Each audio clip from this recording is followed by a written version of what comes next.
Nama saya Kemara Jatinugroho. Hari ini kita akan belajar tentang penyelenggaraan PAUD di Indonesia beserta pemecahan solusi yang ada untuk perbaikan penyelenggaraan PAUD untuk menjadi lebih baik. Kita akan masuk kepada latar belakang bahwa pendidikan merupakan layanan yang perlu didapatkan setiap manusia di Indonesia. Hal ini dapat dijadikan landasan bahwa setiap manusia di Indonesia akan memperoleh pendidikan yang baik. Itu merupakan sebuah amanat. Hal ini juga dapat kita lihat bagaimana di Undang-Undang tahun 1945 yang menyatakan bahwa tujuan pendidikan nasional adalah mencerdaskan kehidupan bangsa dan negara. Kemudian di dalam penyelenggaraan pendidikan nasional itu juga ada pendidikan yang dikhususkan bagi anak-anak usia dini atau yang sering kita sebut PAUD. Pendidikan PAUD yang dapat kita lihat di sini bertujuan untuk pembentukan sebagai manusia yang berkualitas dan maju. Karena pendidikan PAUD itu merupakan landasan yang penting bagi kehidupan anak-anak atau manusia terutama di Indonesia. Karena dalam hasil penelitian yang ada di Amerika itu bahwa 50% pengembangan kecerdasan manusia itu awalnya didasari pada pembentukan anak di usia dini. Kemudian kita dapat lihat bahwa pembangunan manusia Indonesia pada tahun 2019 berdasarkan hasil laporan BPS yaitu 71,92. Hal ini terjadi peningkatan yang lumayan sekitar 0,6 atau 0,5. Di sini dapat diartikan bahwa manusia Indonesia sudah ada perkembangan terhadap pelayanan pendidikan dari anak usia dini sampai pendidikan tinggi. Sebagai data pendukung, data PAUD di DKI berdasarkan penelitian dari Sofyan Hartati 2017 itu yang tercatat di Direktorat Pembinaan PAUD Kemendikbud terdiri dari 5.326 lembaga. Ini dibagi dari TK sampai SPS. Kemudian di breakdown lagi, diturunkan lagi dalam satuan PAUD yang tercatat itu sebanyak 1.444. Yang terdiri dari 1.428 lembaga yang dipunyai swasta dan 16 lembaga yang berstatus negeri. Ini hasil dari penelitian Sofyan Hartati. Apa yang dapat kita simpulkan dari hasil ini? Menunjukkan bahwa PAUD di Indonesia atau penyelenggaraan PAUD di Indonesia masih sangat minim dukungan dari pemerintah. Terlihat dari hanya 16 lembaga yang berstatus negeri. Ini akan menjadi catatan kita sebagai konselor pendidikan atau manajerial pendidikan di masa yang akan datang untuk bagaimana sih kita bisa membuat PAUD ini menjadi lebih diperhatikan di mata pemerintah. Saya juga mengambil dari Jackman yang 2001 bahwa dalam pola pendidikan PAUD itu yang dapat dijelaskan di situ dapat kawan-kawan baca bahwa awal pendidikan itu memberikan pelayanan dari lahir sampai batasannya umur 8 tahun. Itu adalah batasan untuk pendidikan anak usia dini. Ini yang menjadi catatan penting bahwa pola pendidikan PAUD di Indonesia harus menekankan pelayanan pendidikan sebelum mereka masuk ke usia jenjang sekolah dasar itu sampai maksimal usia 8 tahun. Sehingga kaitannya dengan data yang tadi, pemerintah harus lebih melakukan penekanan terhadap penyelenggaraan PAUD ini agar menjadi lebih baik. Setelah melihat dari latar belakang bagaimana penulisan tentang penyelenggaraan PAUD di Indonesia, kita harus dapat mengidentifikasi masalah yang akan kita sampaikan pada pembahasan kali ini. Dalam hasil yang kami temukan dari latar belakang, ada beberapa permasalahan ataupun kendala di dalam penyelenggaraan PAUD di Indonesia dalam hal kelembagaan, pendidik, dan pengorganisasian kegiatannya. Kemudian setelah kita menemukan identification atau identifikasi masalah tentang hal yang akan dibahas pada hari ini, kita akan menemukan rumusan masalahnya, yaitu bagaimana proses pelaksanaan penyelenggaraan PAUD di Indonesia. Ini adalah gambaran bagaimana kita akan lebih memahami proses kegiatan penyelenggaraan PAUD di Indonesia beserta masalahnya, dan kita bisa menemukan solusi untuk perbaikan di masa yang akan datang. Setelah kita memahami latar belakang tentang penulisan makalah yang sudah saya uraikan pada slide-slide di atas, kita akan masuk pada pembahasan pada makalah ini atau materi hari ini. Kita lihat berdasarkan pengertian dari Sugiono 2013 bahwa pendidikan anak usia dini adalah kebutuhan yang paling mendasar sebagai pemenuhan prasyarat kualitas hidup manusia. Hal ini dapat diartikan bahwa hadirnya pendidikan PAUD itu merupakan sebuah keniscayaan, karena perkembangan usia rentang dari 3 tahun hingga 6 tahun itu merupakan usia yang kita sebut yaitu Golden Age, di mana perkembangan anak pada usia itu dapat kita diperlakukan atau treatment melalui berbagai kemampuan, baik fisiologis, kognitif, bahasa, sosio emosional, dan spiritual. Pendidikan menjadi sangat penting diterima oleh semua anak karena puncak kesuksesan hidup anak diawali pada mulai pendidikan pengembangan usia dini. Pada tataran kebijakan, dalam pembentukan pendidikan anak usia dini itu sudah diatur dalam beberapa lingkup, yaitu lingkup internasional dan lingkup nasional. Pada komitmen internasional dapat kita lihat di makalah yang sudah saya bagikan, ada Education for All, Deklarasi Dakar, dan lain sebagainya. Di situ dapat diartikan bahwa pendidikan anak usia dini menjadikan tumpuan atau hal utama yang perlu dikembangkan untuk pembentukan manusia di masa yang akan datang. Kemudian masuk di kebijakan tataran nasional dapat dilihat dari Undang-Undang Nomor 20 Pendidikan Nasional hingga Permendikbudnya tentang Standar Nasional PAUD. Ini semuanya merujuk pada Undang-Undang Dasar 1945 tentang Tujuan Nasional Pendidikan. Dan juga dapat kawan-kawan lihat jika di amandemen Undang-Undang Dasar 45 di pasal 28C ayat 2 bahwa layanan kebutuhan dasarnya manusia baik pendidikan itu sangat diperlukan oleh setiap insan yang ada di Indonesia. Kita masuk kepada ketentuan umum dalam mendirikan PAUD. Pada bab syarat umum mendirikan PAUD kita ambil pengertian dari Suyadi 2011 bahwa persyaratan umum pendirian lembaga PAUD itu harus dipenuhi secara utuh dan sepenuhnya. Apa sih syarat umum mendirikan PAUD tersebut?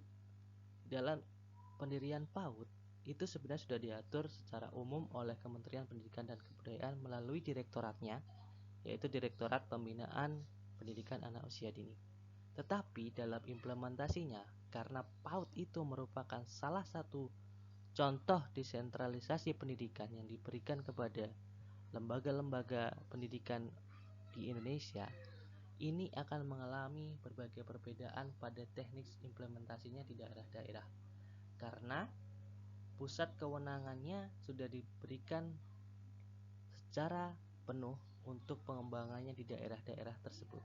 Tetapi keadaan tersebut kadang bisa menimbulkan kerancuan karena pengembangan pendidikan PAUD akan makin cepat atau bahkan terhambat, itu tergantung bagaimana daerah-daerah tersebut mengembangkannya.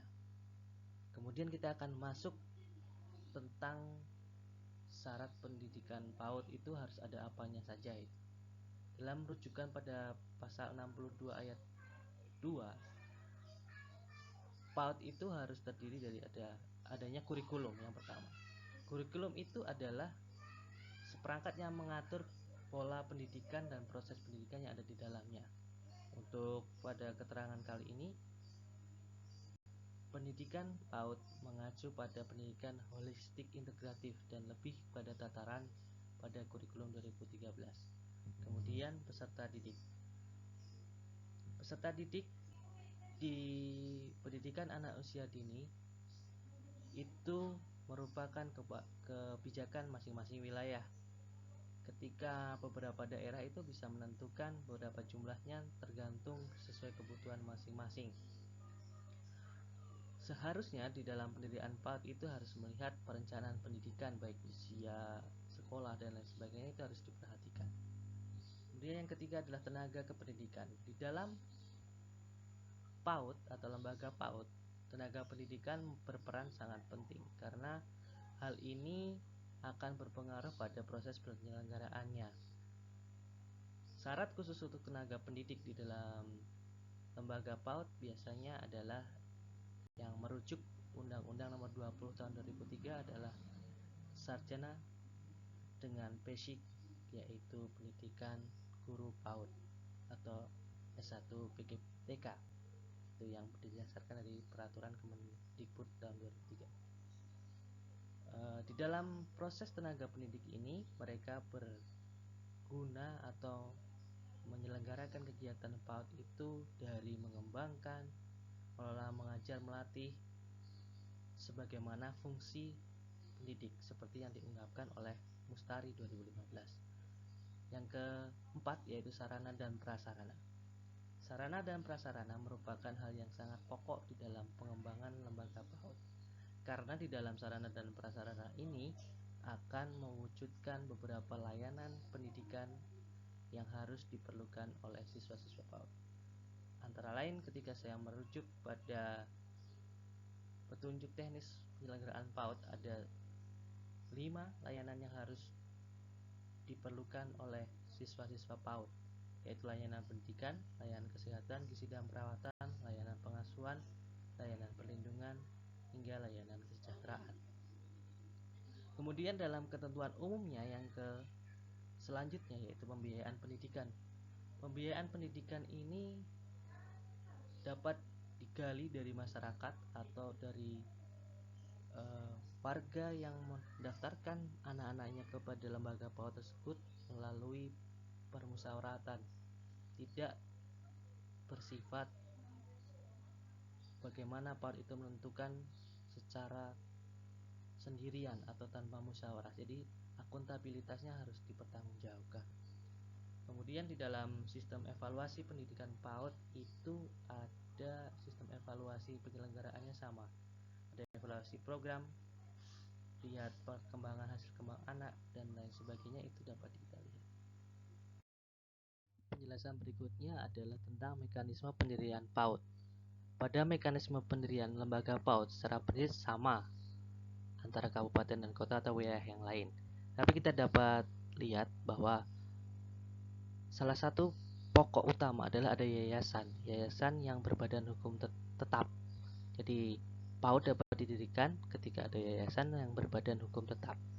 Kita lihat pada konsep pendidikan PAUD dalam bukunya Hapidin 2010 bahwa pengajuan yayasan sebagai penyelenggaraan PAUD merupakan syarat mutlak untuk mewujudkan pengelolaan atau manajemen PAUD yang baik dan benar sesuai konsep manajemen yang terukur. Jadi yayasan merupakan hal yang penting dan utama dalam pendirian PAUD. Itu harus ada yayasan, terutama yang berbadan hukum tetap. Setelah mendapatkan sebuah yayasan yang berbadan hukum tetap, maka ada beberapa rangkaian yang harus dilakukan yayasan ketika akan mendirikan sebuah lembaga pendidikan anak usia dini. Yang pertama yaitu surat domisili jelas, kemudian program kerja PAUD dalam 1 tahun pelajaran, surat persetujuan masyarakat, surat rekomendasi lurah, hingga akte yayasan penyelenggaraan. Ini semuanya harus dipunyai oleh badan hukum yang akan menyelenggarakan pendidikan PAUD di masa yang akan datang, agar pendidikan PAUD dapat dipetakan secara lebih baik oleh pemerintah dan pengembangannya menjadi perhatian yang sangat penting dalam sistem pemerintahan yang ada di Indonesia. Struktur kelembagaan PAUD. Kita lanjutkan pada slide berikutnya, yaitu struktur kelembagaan PAUD menunjukkan beberapa hal. yaitu yang punya peran fungsional dan peranan yang sangat strategis dalam kewenangan, tugas, dan kepemimpinannya.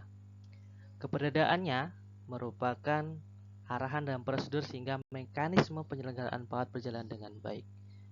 Dalam hal struktur kelembagaannya, minimal ada beberapa komponen yang harus dipenuhi, yaitu dari yayasan atau pendiri PAUD, ketua, sekretaris bendahara, pengawas, hingga dewan guru. Kita lanjutkan pada permasalahan dan solusi penyelenggaraan PAUD. Pada penyelenggaraan pendidikan PAUD, ternyata pada usia 3-5 tahun bahkan sampai 6 tahun merupakan pola pembentukan karakter anak yang menjadi tanggung jawab dari keluarga, yayasan, dan juga pemerintah di dalam hal ini sebagai peran kontributor yang utama.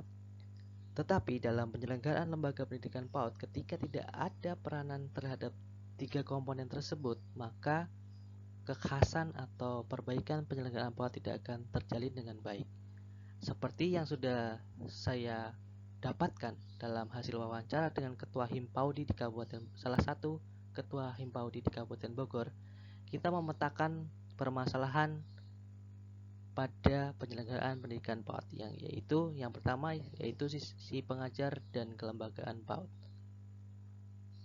Pada hasil wawancara yang sudah saya dapatkan bahwa 30% pendidik pada lembaga PAUD itu hanya lulusan SMA atau S1 yang bukan bidang kepaudan, sehingga hal ini menjadikan proses transfer knowledge dan berbagai pengetahuan, keterampilan, serta karakter tidak berjalan dengan baik karena guru-guru atau pendidik yang ada dalam PAUD tersebut tidak menguasai secara maksimal tentang pendidikan anak usia dini.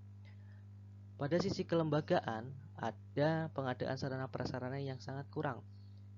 Karena dapat ditemukan di Kabupaten Bogor ada menggunakan rumah warga, warung, toko, bahkan ada yang menggunakan bekas kandang dari hewan dalam penyelenggaraan PAUD. Hal ini sangat-sangat menjadi permasalahan yang sangat kompleks. Terus yang ketiga yaitu proses hadirnya pemerintah sangat minim dalam penyelenggaraan PAUD.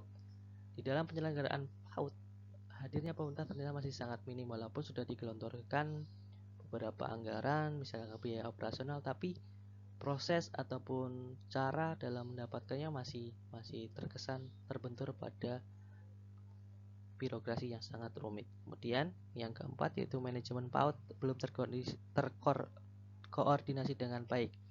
Karena biasanya di faktor di lapangan, guru merangkap kepala sekolah sekaligus bendahara sehingga keorganisasiannya tidak bersifat efektif dan efisien. Permasalahan berikutnya dari sisi kesadaran masyarakat dapat dipetakan menjadi 3 hal. Yang pertama yaitu tingkat ekonomi masyarakat yang masih rendah sehingga menganggap biaya PAUD masih mahal. Walaupun sebenarnya dalam sisi pembiayaan pendidikan yang sudah saya jelaskan di atas bisa dilakukan permusyawaratan yang lebih baik. Bagaimana menentukan pembiayaan pendidikan supaya tidak membebani masyarakat yang menitipkan atau menyekolahkan anaknya di pendidikan anak usia dini. Kemudian yang kedua yaitu pemahaman masyarakat akan metode belajar anak usia dini yang mereka anggap hanya bernyanyi, tepuk tangan saja, rekreasi yang dianggap tidak mempunyai manfaat bagi kehidupannya. Padahal ternyata di situ learning by doing-nya ternyata ada. Di situ bahwa pendidikan PAUD merupakan fondasi utama dalam pembentukan karakter anak. Jadi sisi kesadaran masyarakat masih rendah. Kemudian yang ketiga yaitu masyarakat petani. Misalkan di sini ada wilayah petani atau nelayan. Terkadang mengajak anaknya pergi bertani atau berlayar ke tengah untuk mencari ikan. Jadi waktu untuk mengikuti pendidikan PAUD mereka akan terhambat karena siswa-siswa tersebut ikut berlayar atau bertani di sawah.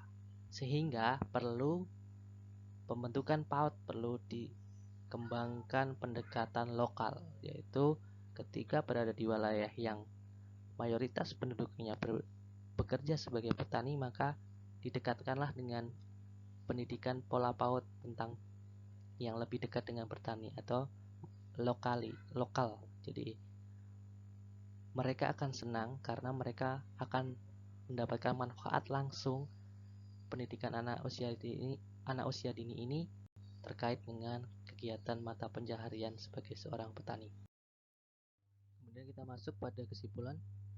Kesimpulan yang dapat kita dapatkan dalam penyelenggaraan PAUD yang ada di Indonesia bahwa PAUD harus menjadi prioritas utama dalam proses pendidikan yang ada di Indonesia. Karena dengan prioritas utama pada PAUD lebih baik, maka proses menuju Indonesia Emas di tahun 2045 akan lebih cepat dan lebih baik. Kemudian yang kedua, penyelenggaraan PAUD harus interkoneksi dari pemerintah, masyarakat, keluarga, dan semuanya harus bersama-sama membentuk kesadaran bahwa PAUD itu sangat penting bagi pembentukan karakter manusia di Indonesia. Yang ketiga yaitu problematika penyelenggaraan PAUD harus disesuaikan dengan pendekatan manajemen pendidikan yang tepat, sehingga butuh orang-orang yang tepat di dalam mengelola penyelenggaraan pendidikan anak usia dini ini, sehingga akan terdapat tataran-tataran yang baik, yang tepat dalam penyelenggaraannya, supaya pendidikan PAUD ini tujuannya tercapai dengan maksimal. Terima kasih, demikian presentasi dari saya. Billahi taufiq wal hidayah. Wassalamualaikum warahmatullahi wabarakatuh.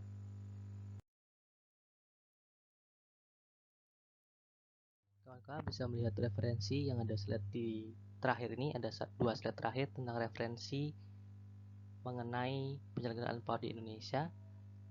Kawan-kawan mungkin bisa lihat atau baca-baca bukunya, di situ juga dapat menjadi wawasan yang lebih mendalam bagi kawan-kawan. Terima kasih. Sampai jumpa kembali di presentasi selanjutnya.